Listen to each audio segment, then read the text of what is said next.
How are we doing?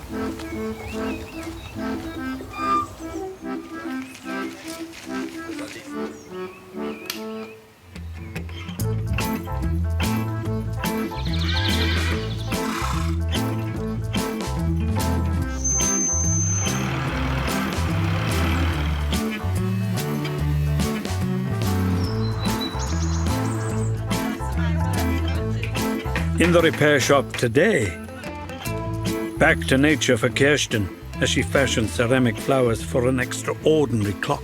I just want to get that crinkly edge a bit more. While art conservator Lucia has to use all her tricks of the trade to revive a neglected painting. I'm just working in a tiny little area to see what effect I get, see what happens. Wow, it's working. It's working. It's working.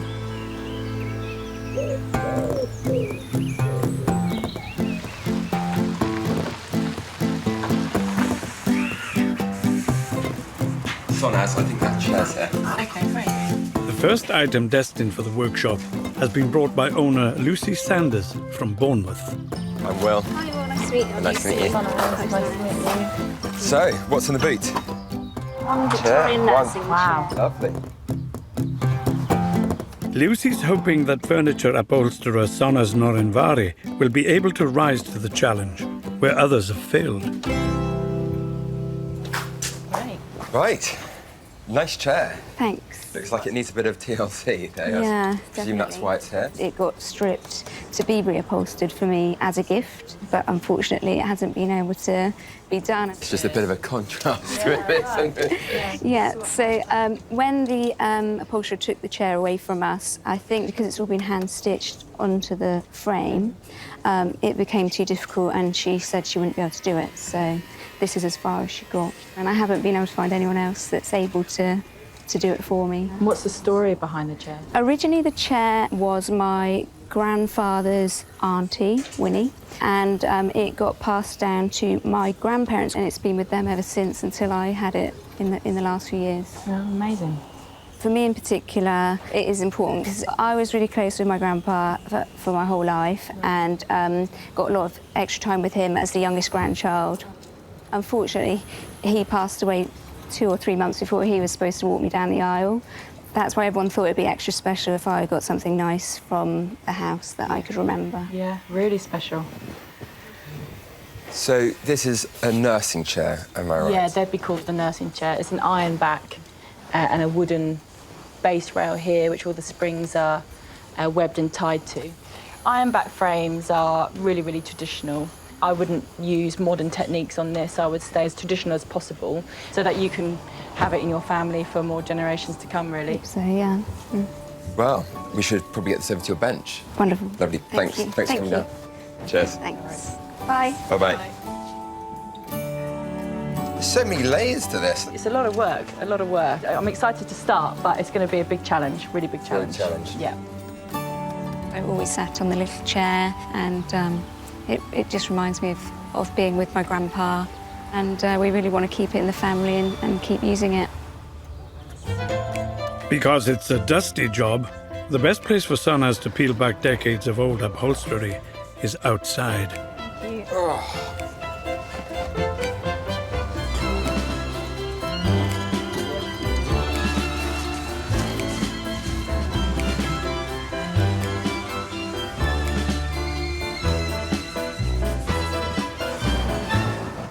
I've stripped the chair out, which has exposed the stunning shape of the frame. I'm just loving the shape of the back. It will look pretty and elegant once the cover is on, but it is almost a shame to cover up the craftsmanship as well in actually making this back, because this would all be hand bent and handmade. But what I found is this rail is actually quite brittle. You see there's like a cluster of tacks there, a cluster of tacks there. You could easily determine that this chair's been, at a guess, reupholstered 2 or 3 times at least. So the wood needs to be looked at by Will. But the rest of the frame, fabulous. Love it.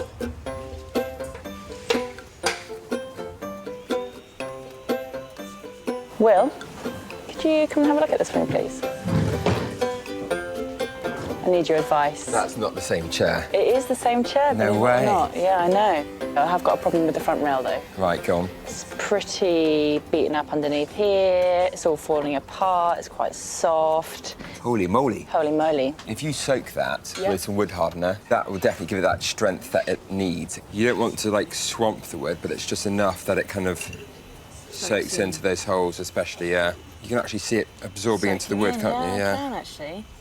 So once that's dried, this is some sawdust and some wood glue. OK. Perfect filler. Yep. Mix that up and then just paste it on with it. Nice. I've got loads more sawdust and loads of glue. Thank you. No worries.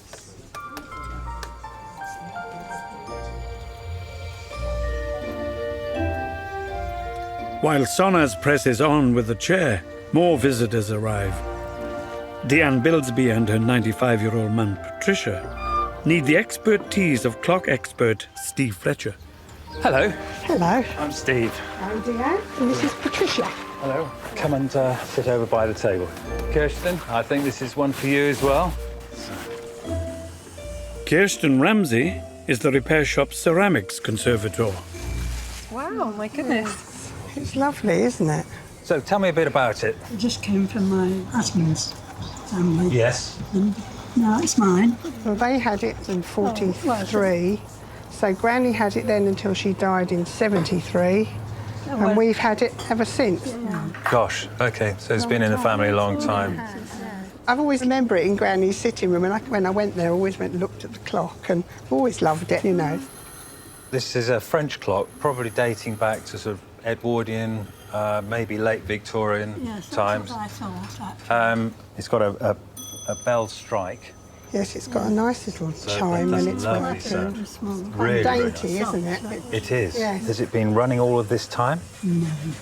No, I did have it repaired once, but it didn't last very long. Oh, so when was the last time you heard it ticking? Oh, some time ago. It's been standing there. There's the little pieces that have broken off. There's quite a lot, actually. Now I look a bit closer at it, there's quite a lot of sort of chips. Obviously, I won't be able to do absolutely everything, No. but I shall do the sort of major pieces and give it a really good clean-up for lovely. you. Oh, lovely. Yes, yeah.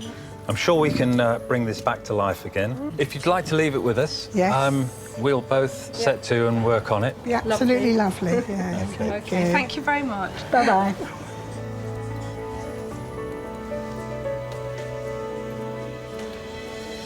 I should be very happy if it starts to chime again, but hear it like it used to be. It'll mean a lot to me because I can't see very much now, and I'll be able to hear it. I'd know what the time was again, which would be lovely. I'm just going to pop the mechanism out now. Just taking out these two screws, which is all that holds the mechanism in. It should just slide out the front. And there we have it. That's the mechanism inside. Really good quality French clock mechanism inside the case there. That's it. There we go. That's the pendulum for it, which is the original pendulum, which is good. So I'm just going to take this back over to Kirsten, and she can do her magic. I brought you some roses. Very sweet. OK. Over to you. I think you've got the difficult job. Do you? I do. Thanks very much.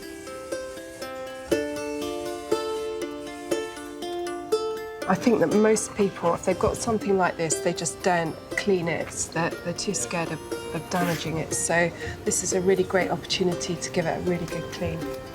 Some warm, very slightly soapy water. And just go over and see if that reveals anything.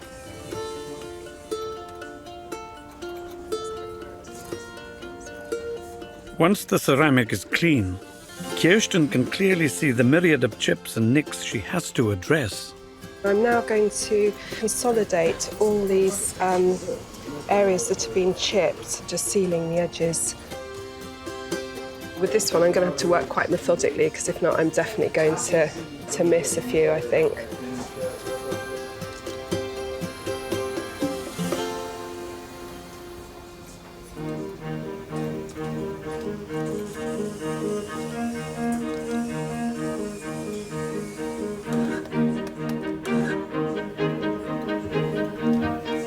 Meanwhile, Sonnaz is beginning work on the layered upholstery of the nursery chair, building from the frame outwards.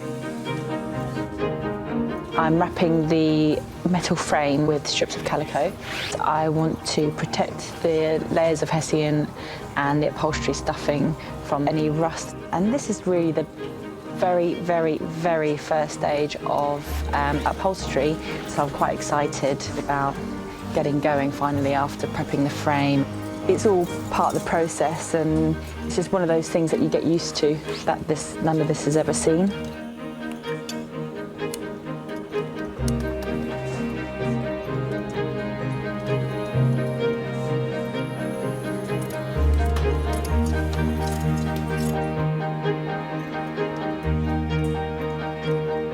I love this bit because it's starting to look like a real chair. I'm not going to know how this is going to look until I've actually stuffed it. I've pleated the hessian here, hoping that it's going to create the shape that I want. And I'm using some horsehair, which is the most traditional and it's the original stuffing that you can use. But there's a black fibre and a ginger fibre, and both of those are made from coconut hair. There's no sort of right or wrong, it's just down to preference really and how much of a purist you want to be.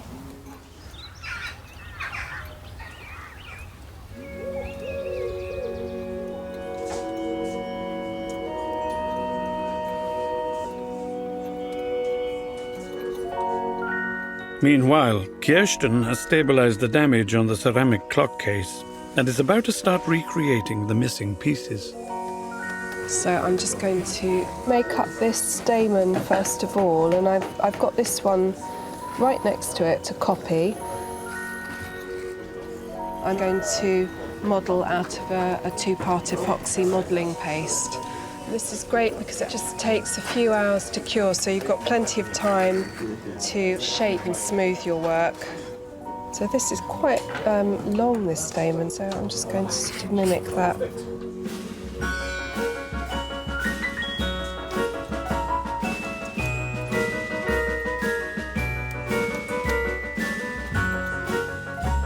These are quite sort of crude and rough.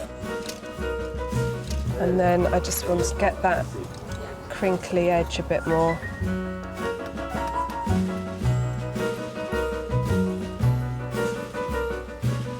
You get quite nice, gentle undulations. It has its own sort of charm, and I'm just sort of trying to mimic that when I attach these petals. I've got quite a few pieces to do on this, so it's going to keep me busy. While Kirsten rebuilds the flowers, Steve has broken down the clock and is now overhauling the components. And in his quest to keep the repair shop running smoothly, Jay pops over. So you decided to put the tools on? Yeah. Well, it's just having a bit of a breather, actually, and just cleaning up the bezel. Originally, it was gold-plated, but someone had cleaned off the gold, and what was left was the copper plating underneath, yeah, which is quite thick. So I've taken the copper off and just polished it down to the brass, which looks absolutely great. That is nice. Yeah. That is proper shine. Yes. I'll tell you what, I could probably use that on my tooth, actually. That'd be all right, wouldn't it? Yeah. I found out what's wrong with the clock, why it wasn't striking. Can you see those marks on there? Yeah. They're called witness marks. And basically, that's where the barrel was rubbing on the teeth like that, and it would have all been catching. Right. So why is it called a witness mark? Because it witnesses what what's going on. was going on. Yeah, absolutely. That's quite smart. It's a witness mark. Yeah. So this barrel's all loose. There's too much play in that, and so that's been rubbing on there, and that's been causing the striker problem.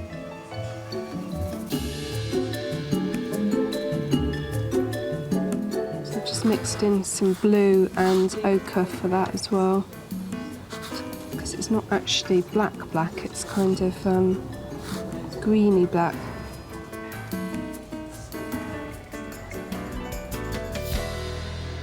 Stevie. You haven't finished it already? I have. There we go.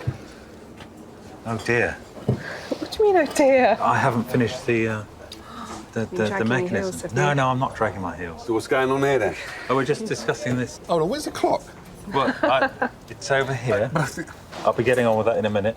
Our Kurz has finished that, and you're still dragging your heels. I've been doing other things. OK. I'm very, very busy. I know you are, Steve, but it's not like you to not have something finished. I'm just about to start on the mechanism. Once that's done, this is going to look absolutely great. So that shouldn't take too long? No. Is that going to be all right there? I think it should be out of the way, because you? if Jay Okay. comes over, he's bound to Don't knock even it start. The speed that you're working, this will still be a gathering dust. It's going to need another clean, right? So I'm out of it. Don't blame me. I'm gone.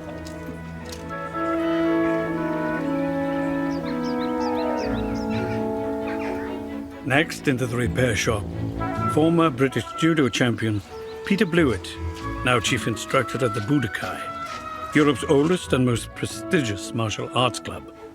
Hello. Hello. You Mr. Peter. Hello. Delighted to meet you. Oh, nice to meet you. So, this is the painting from the so Budokai. excited. I hope you like it. Shall we open it up and Please do, yeah. let's see what we're going to be talking about. Peter's hoping Lucia Scalisi, the repair shop's art conservator, can save a much-loved painting of one of his sport's pioneers. Wow, it's a lovely 3/4 length portrait of... Who is this? Yukio Tani. He came to England, I believe, in about 1906 from Japan, and he was invited by a chap who wanted to develop jiu-jitsu in the UK at that time. So we're talking he's a martial arts yeah. master, OK. What was interesting about this man is that he was going around the music halls challenging all comers to have a go, and you get £1 a minute that you could stay standing on your feet, and allegedly he only lost one fight, and that was to a fellow Japanese who obviously took him on because he was the man to beat. In 1918, Yukio Tani became one of the first instructors at the Budokai Martial Arts Club. And you're the chairman of the Budokai. Do you actually practice? Yes, I do. Oh, you do? Tuesdays, Thursdays and Saturday afternoons, I'm still there. Is it ever too late to learn? No, ma'am, no. That's what I like to hear. The painting has been associated with Budokai a long time, and to be honest, we took it for granted, and sadly it fell off the wall, and I thought I must get him cleaned and sorted. And There's obviously quite a lot of repair to be done, particularly in this area. It's very dirty. Would these garments that he's wearing be white? Yes. In reality? Yes. So then we're talking lead white, and they'll be very white. This often happens. It's not until a painting's damaged that people decide something needs to be done to it other than just repairing the damage. This is fantastic. It's a very competent piece, I think, and quite unusual. I mean, it's quite early. I would say, what, 1930s? I mean, I'm guessing it would be around that period. I think I know who this artist is, Right. George Lambourne. Okay. And I think he's actually a formerly trained artist. But he was a judo Yeah, he was black one of the belt. first Englishmen to get a black belt. So he probably knew He would have been Tani. taught by Tani, hence Tani inviting him to do his portrait. It's great that you've brought in a painting where not only do you know who the sitter is, it actually means something to you and the Budokai, and, you know, and we can tie in the artist as well. So It's unique to us, really, yeah. It is. It's a unique story as well, I think. There's something about this chap that even when you win well or you lose badly, you still need to reflect on what you've done. And for me, that portrait... It does it, Deep really. reflection, yeah. I really look forward to seeing him back in the dojo, looking down and guiding us and those that have yet to come. Master of all, he surveys.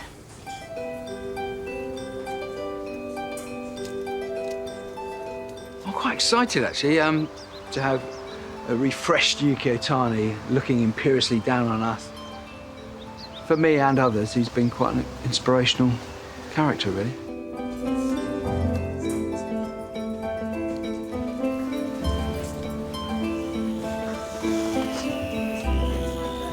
I want to get the back off. I'm really excited about seeing what's going on behind here. That's the back of the painting, first view. And I can already see it's had some treatment, which is very worrying. This painting's endured multiple restorations over its lifetime, and Lucia spotted a big issue with one of those historical repairs. It's very odd because it's been wax lined. They've lined a canvas painting. I thought it was board. It's that hard. They've turned it into a piece of hardboard. And I suspect that a lot of this damage here now is all because whoever's done this lining has used too hot an iron. So the damage has been done by some trade person doing this because they don't understand the sensitivity of the nature of paint, and they don't understand the sensitivity of the nature of canvas and what happens to it. Things like this make me very, very sad indeed. It's a crime that people still practice this. You know, we have conservators that would never in a million years do this. It probably didn't even need lining. It's just quackery, really. It's just rubbish, rubbish. It's very sad. And I hate to see it, but, you know, we are where we are today with this painting, so I'll just have to clean it and do my best.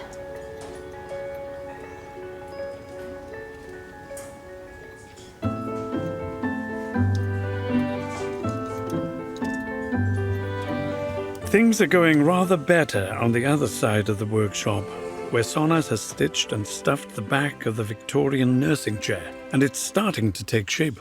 I've been able to retain the curvature of this back because it had been recovered and recovered so many times. This curve had been completely lost. So I'm really looking forward to seeing Lucy's reaction and whether they noticed it or not.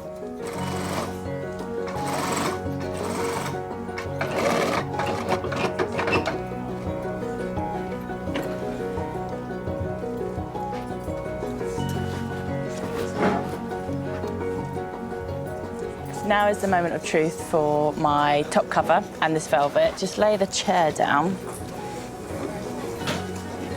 Velvet gives you sort of an immediate answer back as to whether you've cut everything in the right place or not. And that there, for me, gives me great joy. It means my stitched and stuffed upholstered pad on this back is spot on. And also it means that I've cut my curves and lines in my velvet in the right place. I can see already that it's giving me a really nice finish on this curve, and that's what I want. I don't want any puckering along here.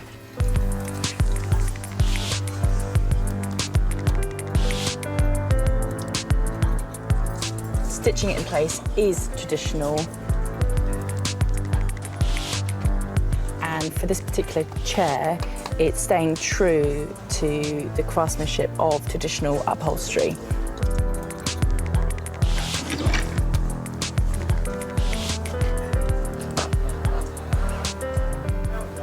These are my last final stitches for stitching this inside back on, which is a huge, huge relief.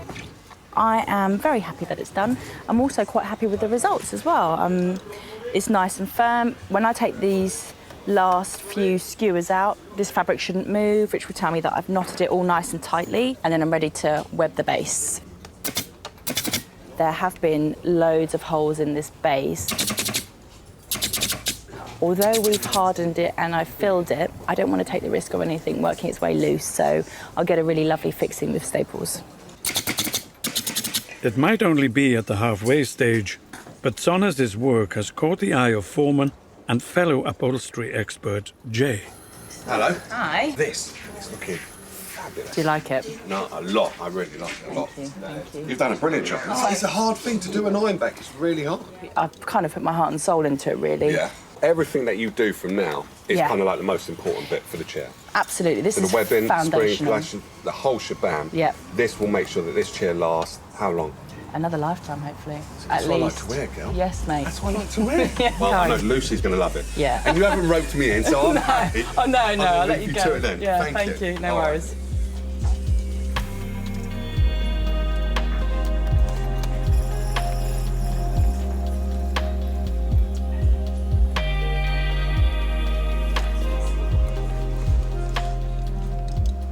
Just finished lashing in my springs so that all of the springs work together. This way it means that I'm creating a really lovely, firm base and foundation for all of the stuffing to sit on top.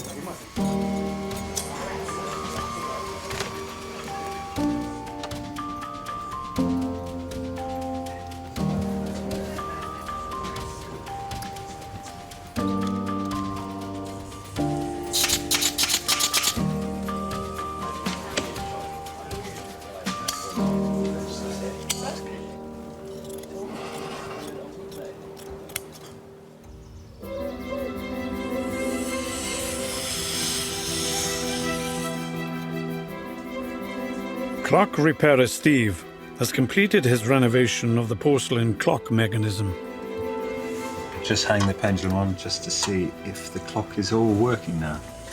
I've finished giving it an overhaul and doing the repair work. So that's ticking nicely. Pop the bell on. Always a good bit, this. There we go. And I'm sure Patricia's going to be really pleased with that. She's going to hear it striking away like that. And because she's losing her sight as well, she'll be able to hear this, and it'll be music to her ears. And when I'm working on a clock like this that means so much to somebody, it's a real pleasure, and I thoroughly enjoy getting it to this point that it's all done working, and I know it's going to be working for a good number of years ahead. When Diane and Mum Patricia brought the floral clock into the workshop, it was grubby, run down, and hadn't ticked for decades. But with the ceramic spring clean and the mechanical overhaul, the treasured family heirloom has been transformed. It'd be wonderful, you know, just to have it back there and working and all in its full glory. It'd be lovely. I'm quite excited. So I'm just hoping, you know, I'm going to hear the chime again now.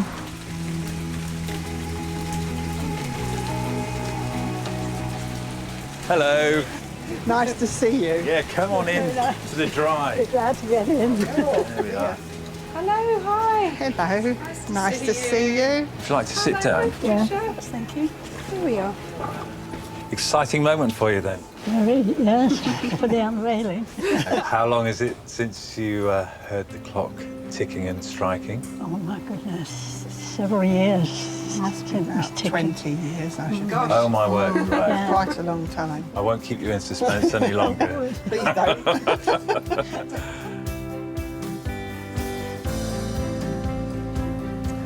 Oh, isn't that look lovely? It looks absolutely sparkling now. It must have been terribly dirty, wasn't it? Not dirty, just tarnished. I've never seen it shine like No, that. I haven't. Let me strike it for you, then you can hear it striking. Oh, that's lovely. Isn't that lovely to hear? Yes, isn't it? Oh, that's super. Oh, that's lovely. Is that a sound you remember? Yes, I didn't think I'd hear it again. It brings back memories of my in-laws and the cottage where it used to be. That's wonderful. When I heard it chime for the first time, after about 20 years, I was absolutely marvellous, delighted. So I'm very much looking forward to getting it home, because I live alone and it can be very, very quiet at times. So it would be lovely to have the little chime going and the tick again. It's been in the family so long, and it'll be just so lovely to have it sitting there, looking as lovely as it does and working again. It's just, you know, it's just lovely.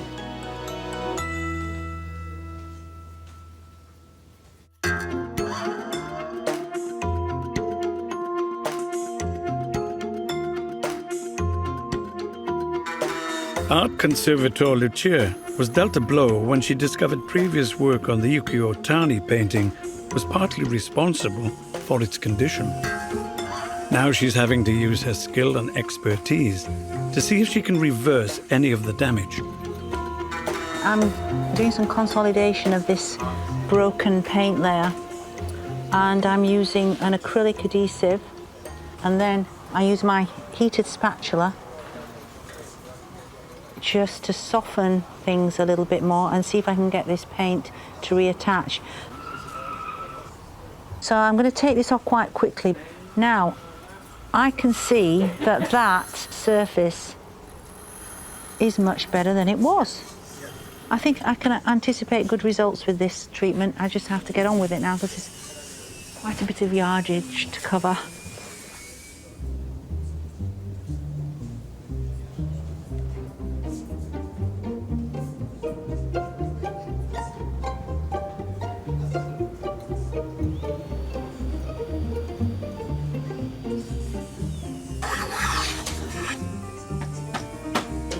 With the flaking paint stabilized, Lucia turns her attention to removing years of dust and grime from the surface of the canvas. She tries a sliding scale of cleaning techniques, starting with the least abrasive.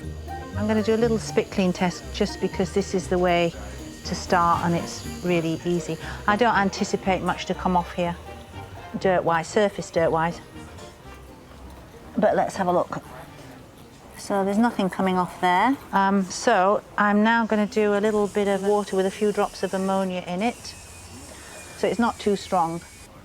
Now, nothing's coming off there either. So I think what I'll do is I'm going to go in with a bit of solvent and see if that can shift anything.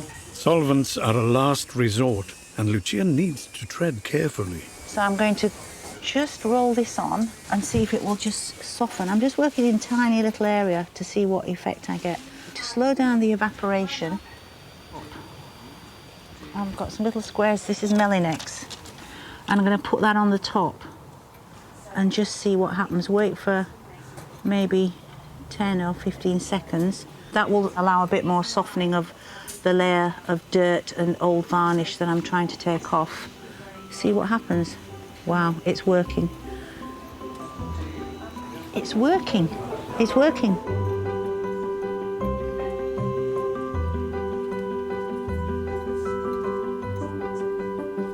I've actually had a breakthrough with the cleaning. So what we've got here, Jay, all this white stuff that you see is the residue of the cleaning. All that will actually come off. You can see straight away that part of his face compared to that. Absolutely. It's like... Funnily enough, the face isn't as damaged as the rest of the painting, which is very, very fortunate. So the signature... Ah, that's very interesting. Lambourne, George Lambourne is the artist. Very interesting guy. The piece of his work is in the Tate, so he's quite an established artist, yeah. But Lambourne himself was a fantastic sportsman, and as well as being a black belt at judo, which he could well have learned from Tani, but he obviously had great respect for Tani, which is why he painted him. I think he went into the Olympics as a champion kayaker. A kayaker? Hold on, it's a judo belt. And he's got... You should have seen your face. Yeah, a kayaker. He was one of these guys that could do everything. It's an amazing story and link, really, to have the artist related to the sitter. The subject. And it's such a fantastic painting. You can make this look fabulous. Yeah. Happy days. Yeah, I know. I think Yukio Tani is very happy. Now cleaned, the artwork can be varnished to consolidate the paint, even the surface, and saturate the colours.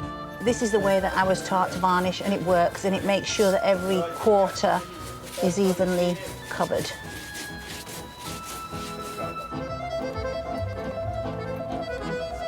Any missing paint areas are filled to level the surface. So Lucia can colour match to the original artwork. I'm just going to start doing some retouching with a body colour, which is acrylic paint. One of the big questions that people ask when I am retouching is, why don't I retouch in oils if I'm dealing with an oil painting? And that's a very simple answer to give. Because oil paint, when it dries, it takes about a year to dry properly. And by that time, it's already changed colour. You get a very good colour match when you're colour matching, but it will change colour within a year. Under such close scrutiny, the newly cleaned painting is giving up some secrets. So the raking light, I can see it keeps catching. It shows up the surface topography, but I can also see work that the artist has done in terms of sketching out the head. And I think the head has been in a couple of different positions. There's different angles here. And this is a pentiment, a pentimenti. Pentimenti, it's a Latin word for change of mind, change of thought, where the artist has really changed his ideas as he's painting, which you can see with the shading. But also, I thought at one point, I think he had spectacles on. I think he had spectacles on. It was probably made to take them off because you wouldn't really do any activity, judo activity, with spectacles on. But I'm fairly sure he wore little round spectacles, which is an interesting little idea, really.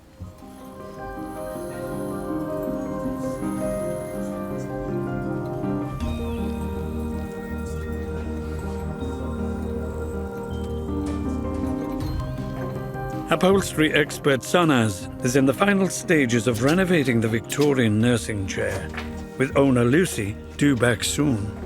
Very, very, very happy. You start to really feel that I'm looking for and that noise that I'm looking for. And it's just such a relief to be able to get to this stage and know that all the hard work's been worth it. Yeah, it's like a wave of confirmation, really, that you've done everything you can to make it the best that you can.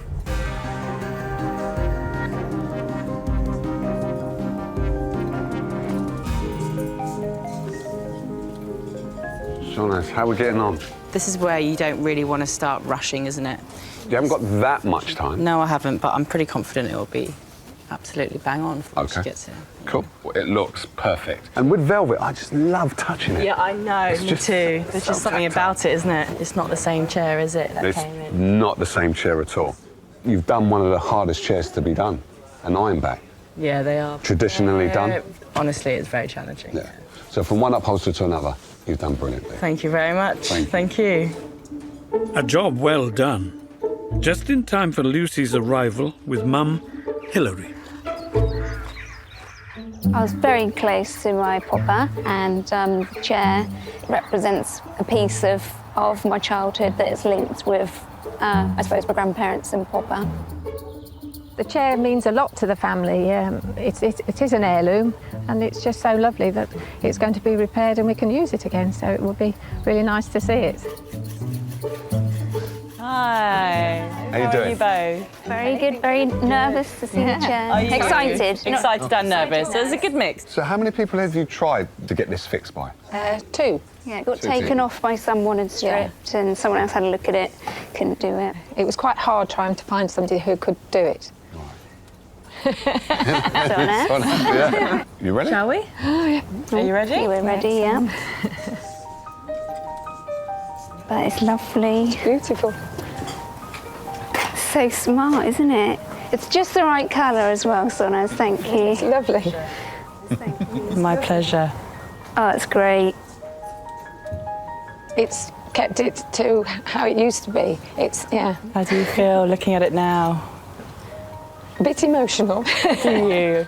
When it was just stuffing and all falling apart, it was just so sad to see. So now to see it like this, just looks amazing. I love the shape. You can see the shape at the top. Yeah, I was really conscious Yeah. about showing off this fabulous shape. Absolutely gorgeous. I know Nana and Papa would be, they'd be absolutely delighted. Yeah. Wouldn't they? Yeah. They would, yeah. That's super. Thank you, Sonnaz, it's Yeah, great. it's lovely. Thank you so much. I've given it my heart, my soul, and we took it right back to the iron back frame, and then everything has just been built back up using the old traditional techniques, because it would be a travesty to do anything else. Yeah. Hopefully now it will be with you and your family for a few other generations. Well, hopefully, yes. Bit emotional because it's a very special chair, and to see it back how it should be is lovely. It really is. Yeah, it's going to be back in the family and used as a family chair. Yeah. I feel really lucky to be able to have it back in the way that Sonnaz has done it so well. Somebody always sat on it at Christmas, didn't they? Yeah. Take you back now, Lou. It's like the perfect size. Yeah. I'm never going to outgrow the chair. No. It's perfect. To have it actually done now, and to have it done so beautifully. Yeah, I was going to say it's worth the wait. Yeah, and exactly as Lucy wanted it. It's lovely. Yeah.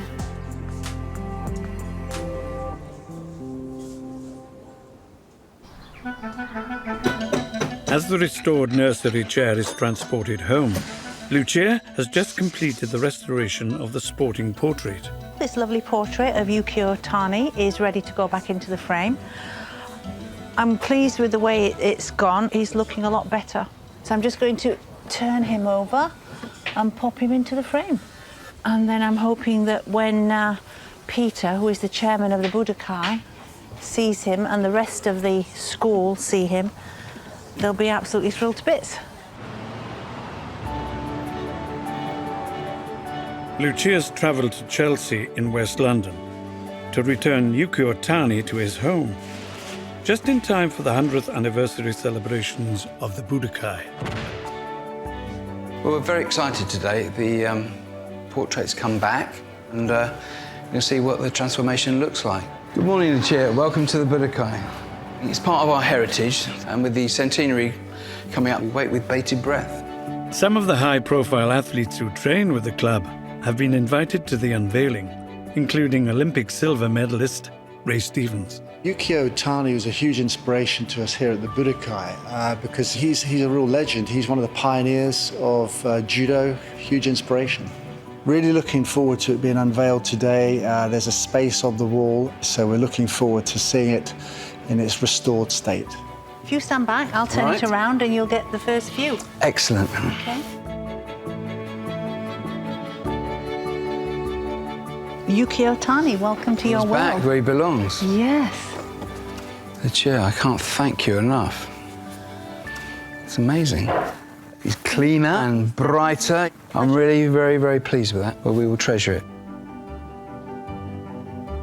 I didn't realise how detailed his face was. Now I'm looking at it. Yes. It's something, guys, for you to aspire to, get your portraits painted. Good to have it back, isn't it? Yeah. This background's a beautiful colour, isn't it? I think it's very of the period as well. I think the painting looks amazing now. It's been restored and brought back. It's back in its place and brings that fullness back to the dojo. Completes the club, I think. Really enjoyed that moment, seeing it being returned to the Budokai, where, of course, he belongs.